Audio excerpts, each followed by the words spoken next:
Right in. Hey, this is Joe and Mel with the Strong Family Project. We're doing Q&A today because we have a ton of great questions from parents.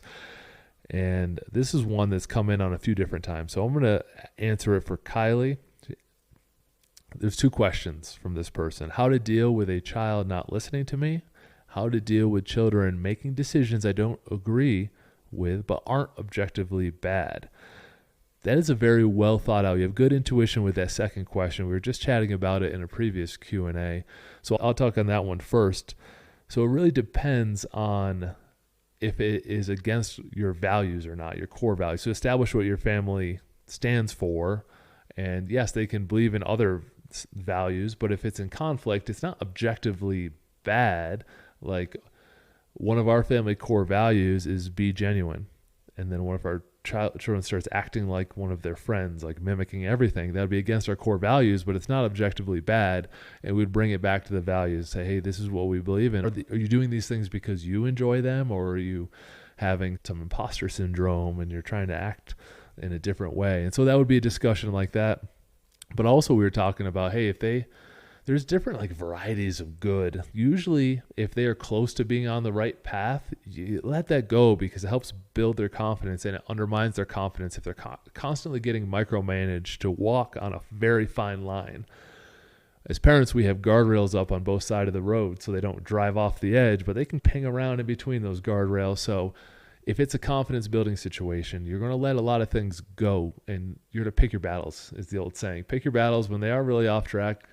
That's when you need to sit down and address it. But if they're slightly off track, that's where you want to use some constant, gentle pressure and just nudge them.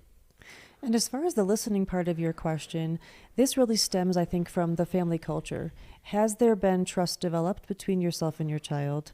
Have you been able to keep your heart rate low in a lot of situations that were sensitive so that they know you're not going to fly off the handle?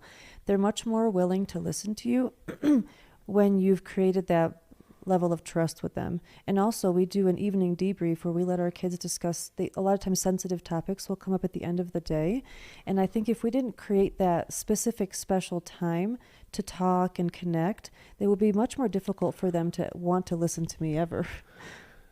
Last thing I want to share with you is a tactic that you can start using right away. So we talk kind of high level strategy. We like to give these questions the big picture because that is what will help long term. But what can help today is a little tactic called slowing down.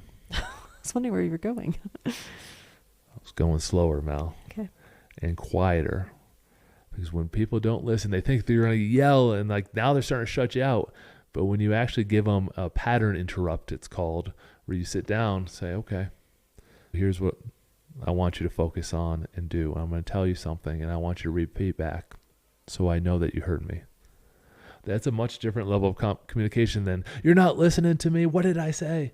And so it's a pattern interrupt. Give them something different than they expect, and they're like almost shocks them into listening. And usually it's that pattern. Hey, slow it down, say less, mean more. And then the other tactic is have them say it back so that you know they got it. Now, if they choose not to follow that path, you gave them clarity on what to follow. So thank you very much for the questions, Kylie. If you have any extra, post them in the comments. We'll be happy to talk about it again.